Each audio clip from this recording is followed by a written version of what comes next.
தென்காசி மாவட்டம் கடையநல்லூரைச் சேர்ந்தவர் மகேந்திரன். வயது 28. மாற்றுத்திறனாளி. காது கேட்காது, வாய் பேச வராது. சென்னை புழல் காந்தி தெருவில் 8 ஆண்டுகளாக வசித்து வந்தார்.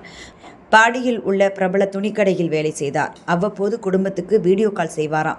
கடந்த 1 மாதமாக எந்த அழைப்பும் இல்லை. சந்தேகமடைந்த மகேந்திரனின் மாமா சென்னை வந்துள்ளார். அவர் தங்கியிருந்த அறைக்கு சென்று பார்த்துள்ளார். அங்கும் மகேந்திரன் 1 மாதமாக வரவில்லையாம். இதுகுறித்து புழல் போலீசில் புகார் அளிக்கப்பட்டது. ஆனால் எந்த நடவடிக்கையும் எடுக்கப்படவில்லை. சென்னை ஹைகோர்ட்டில் ஆட்கொணர்வு வழக்கு தொடரப்பட்டது. காணாமல் போன மகேந்திரனை மீட்டு தங்களிடம் ஒப்படைக்க வேண்டும் என அவரது குடும்பத்தினர் மனுவில் கூறியிருந்தனர். அதன் பிறகே போலீஸ் தனி படை அமைத்து அவரை தேடினர். முதலில் மகேந்திரன் செல்போன் நம்பரை வைத்து தேடுதல் தொடங்கியது. அது 2 மாதமாக செயல்பாட்டில் இல்லை என தெரிந்தது.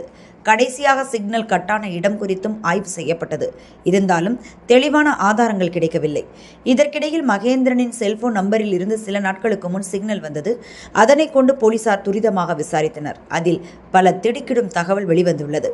செல்போன் சிக்னலை பின்தொடர்ந்து சென்ற போலீசார் சந்தேகத்துக்கு இடமான 2வரை கைது செய்தனர். அவர்கள் மகேந்திரனுடன் துணிக்கடையில் வேலை பார்த்த லாரன்ஸ் வைத்தியநாதன் என்பது தெரிய வந்தது. பணி இடத்தில் உண்டான நட்பு குடும்பம் வரை நீண்டுள்ளது. லாரன்ஸ் வீட்டுக்கு மகேந்திரன் அடிக்கடி வந்து சென்றுள்ளார். அப்போது அவரது மனைவியுடன் மகேந்திரனுக்கு பழக்கம் ஏற்பட்டுள்ளது.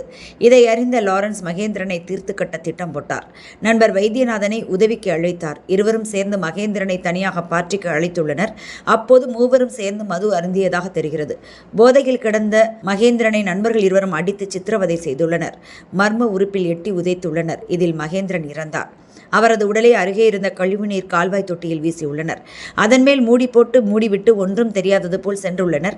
அப்போது மகேந்திரன் செல்போனையும் எடுத்துச் சென்றதாக தெரிகிறது. சம்பவம் நடந்து 1 மாதத்துக்கு பின் தவறுதலாக அதனை ஆன் செய்துள்ளனர். அதுவே குற்றவாளிகள் சிக்க காரணம் என போலீசார் தெரிவித்தனர். இதையடுத்து கழிவுநீர் தொட்டியிலிருந்து மகேந்திரன் உடல் மீட்கப்பட்டது. கொலையில் சம்பந்தப்பட்ட லாரன்ஸ் வைத்தியநாதன் கைது செய்யப்பட்டனர்.